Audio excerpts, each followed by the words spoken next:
கணநாதமே நாயகன் திருநாமம் வினை தீர்க்குமே. அறிந்தும் அறியாமல் செய்த பிழைகளை அறிந்தவன் அவன் அல்லவா.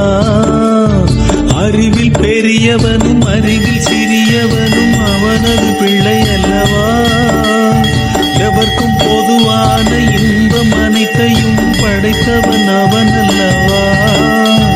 தகுதி உடையவர்க்கு தகுந்த அளவில் அதை தருவதும் அவன் அல்லவா.